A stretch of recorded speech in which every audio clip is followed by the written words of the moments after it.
channel, people. Ryan Williams, ASC here with a match preview. It's Arsenal travelling to Spain to take on Villarreal in the first leg of the semi-finals in the Europa League. Guys, if you're new to the channel, please make sure you smash that like button, share the content, of course, and of course, let me know your thoughts in the comment section. Now, just before we get onto that, let's quickly touch on the whole Daniel Ek Arsenal takeover bid situation. Now, me personally, it's all good news. I like to hear that Daniel Ek has come out. He's expressed his love for Arsenal for over 30 years. He's been supporting the club. He's also got the likes of our invincible legends in Dennis Bergkamp, Thierry Henry, and Patrick Vieira. I can't lie, it gassed me up. It gassed me up when I heard all that, when they're bringing them as consolers. However, we've heard the Cronkies come out. They're not interested in selling the club. They're not even interested in stakes. They want the club as a whole. But in business, as we all know, if you put the right money on the table to tempt these people, anything can happen. And Daniel Ek even said it. He's in it for the long haul. So that gives us a little bit of hope. So every day, there might be developing stories on this news. We don't know how long it's going to take. Is Daniel Ek going to keep pushing like he said he has? He's come out in public. All these things are usually done behind the scenes. But he's come out in public. He's addressed his love for Arsenal. He said he's very serious about this. This ain't no, subplot, for my anime guys out there, to boost up rankings or stuff like that, you know what I mean? It ain't no plug. It ain't no plug for Spotify or anything to do with them. Right? He wants to buy Arsenal, and he said he wants to connect with the fans again. He wants to do all these things that we want to hear. And this is the thing. It's like, yo, this guy could be the answer. Could be. But that remains to be seen. So let's just keep our feet on the ground. Hope that deal works out. But we got to focus on the Europa League, which I'm going to get into right now. It's going to be a tough game. We know Unai Emery is the Europa League master. Yes, he's got us to the final 2 seasons ago. And unfortunately, we got absolutely slapped about by Chelsea.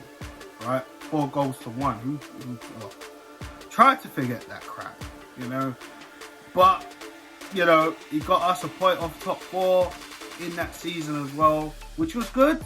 Obviously not good enough because we went to Champions League. However, the season after that wasn't great. We saw him get sacked. We saw the players in that transfer window who he wanted and he didn't get. Even from his first tenure, he didn't get the players that he wanted. And then when you look at Mikel Arteta, he got Willian, who he wanted. He got Gabriel, who he wanted. You know what I'm saying? He got Thomas Partey, who he wanted. No, there weren't no OR, but he got Partey. You know what I'm saying? You kind of look at it in the scale, you just say Mikel Arteta got backed way more than Emery, and that's a fact. An inexperienced manager got backed more than an experienced manager. It's crazy.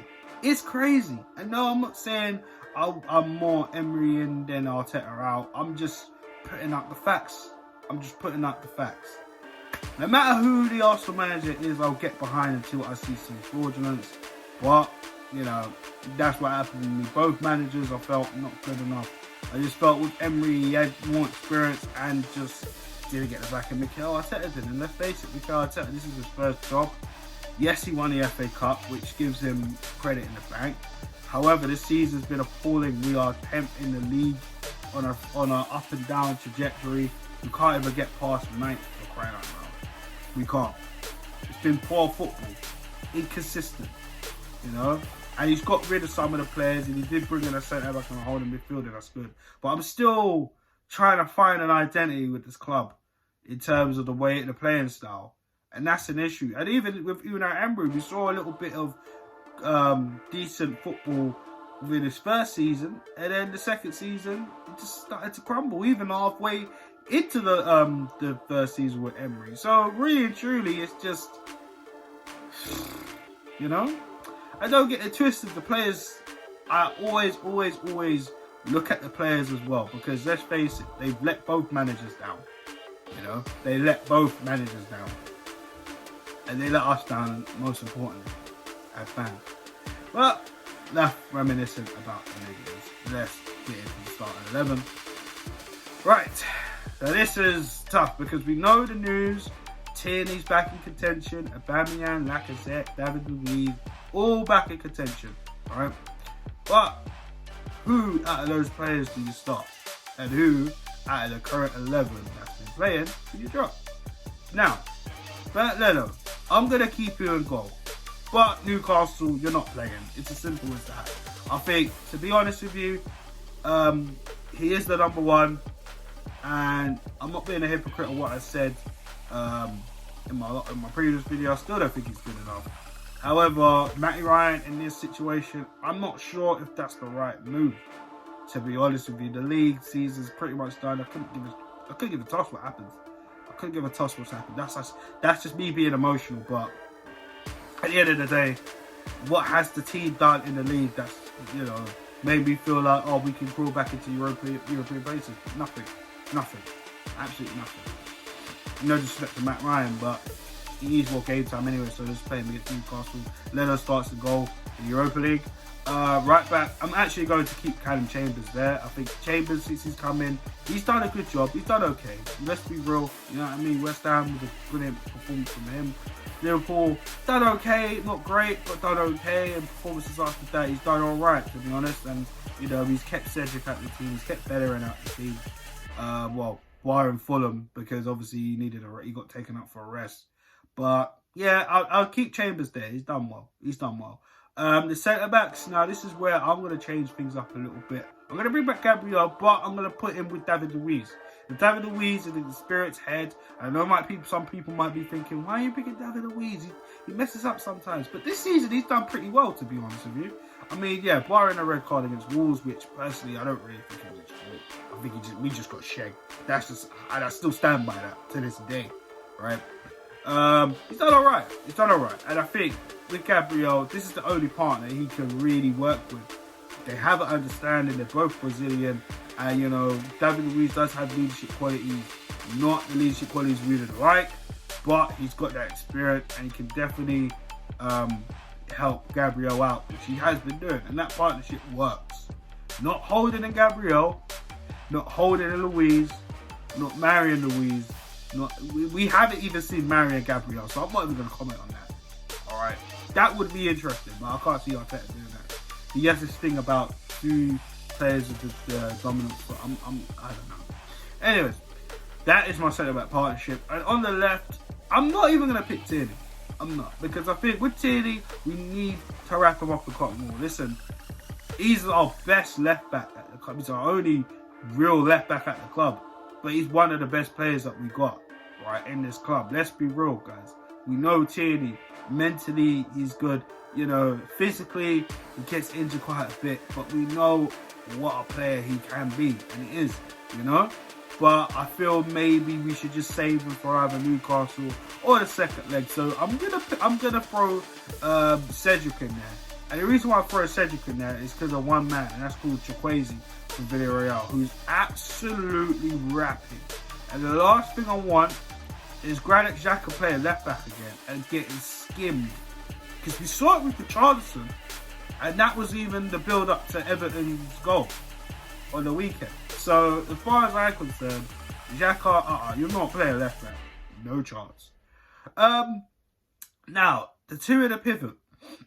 For me, I'm thinking Partey, and I actually might just pick Ceballos, you know. Now, I'm not a fan of Danny Ceballos that much, right? And to be honest, when I look at him, I just feel like he's so inconsistent. But at the same time, Spanish soil, he knows La Liga. I think it makes sense. Same as Thomas Partey. These guys, of course, come from La Liga, of course. It just makes so much sense. I feel with Granit Xhaka and his mobility, I'm not quite sure. But to be honest, he's just had a baby, so I don't know if Granit Xhaka is going to be playing. So he probably won't be. Like I said, he just had a baby. Congratulations to him. So yeah, I think Ceballos and Partey in that pivot. The three up top. Now this is going to be difficult because someone's going to have to take the L. Bukayo Saka, I think he goes right in. ESR, I think he might have to miss out. And the reason why he might have to is because I want to give Odegaard a go. Again, the same reason like I just used with Ceballos and Thomas Partey. Listen, I love Emile Smith Rowe, but I feel maybe we should put Odegaard there in that 10. I feel Odegaard, he knows La Liga well, and I think we could definitely use his experience out there. Same as Partey, same as Ceballos, to help him. And on that left, I'm going to pick Nicolas Pepe. I feel, to be honest, it makes sense. He's trickery. He's very, what's the word? Unpredictable at times, you know? And I feel we're going to need that. We're going to need that from Pepe. We're going to need him to step up.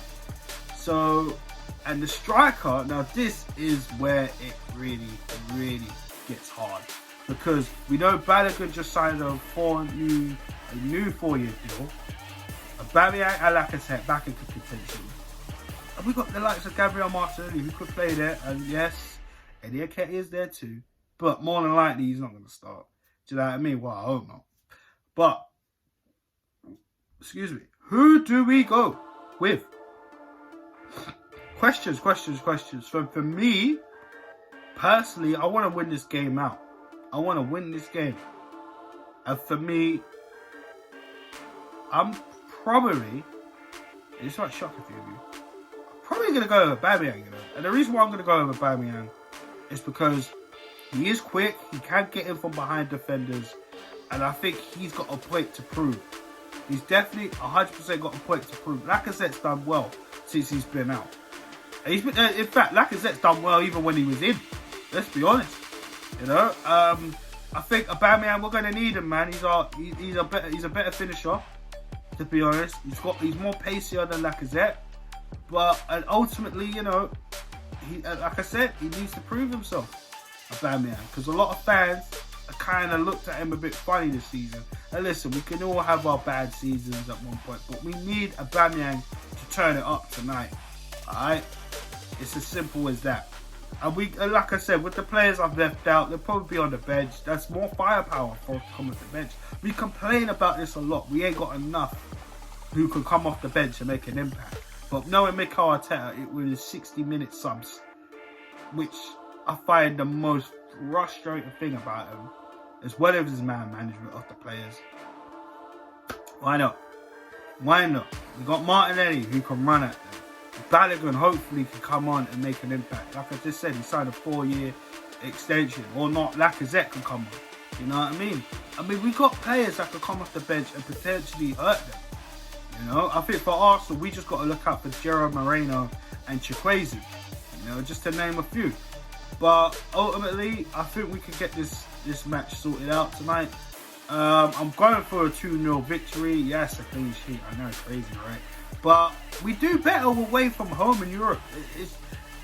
We've seen it. We've seen it this season. We do a better away from home in the Europa League. So I'm putting my neck out the line for these lot. Once again, 2-0 to the Arsenal. Let's make that happen. Get 2 away goals, bring it back to the Emirates, and literally end the tie properly. Hopefully, I want to get the tie really done. I'd love them to score more goals, but realistically, I'm going for a 2-0 victory to Arsenal. But yeah, guys, that is me, and that is the match preview, guys. If you like what I said, or if you like the team, let me know your thoughts in the comment section, or let me know your team, my scoreline prediction. Let me know everything. Daniel Ekdil, your thoughts on Unai Emery and Villarreal. Let me know your thoughts down below. On that note, guys, have a good afternoon. Please like, share, subscribe. Road to 150 subs, let's not forget that. And of course, guys, have a good afternoon. And Arsenal, please, just please, no foolishness to that. Peace out.